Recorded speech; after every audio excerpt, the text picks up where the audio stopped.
खै दाउरा कहाँ छ? खोज्नु पर्यो। बेलुका खाना खानै पर्यो।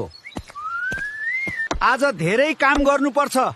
ओहो, कुल्हाडी खोलामा खस्यो। तिमीले भर्खर कुल्हाडी खोलामा खसालेछौ। यो सुनको कुल्हाडी तिम्रो हो? म धन्य रहेछु, मैले हजुरको दर्शन पाएँ। तर प्रभु, यो सुनको कुल्हाडी मेरो होइन। ए, त्यसो भए यो दुईटा चाँदी र तामाको कुल्हाडीमा कुन चाहिँ तिम्रो हो? प्रभु, यो चाँदी र तामाको कुल्हाडी पनि मेरो होइन, मेरो त फलामको हो। तिम्रो इमान्दारिता देखेर म प्रसन्न भएँ।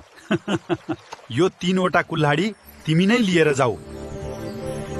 त्यसैले साथीहरू, झुट कहिले बोल्न हुँदैन। इमान्दारिताको फल अवश्य राम्रो हुन्छ।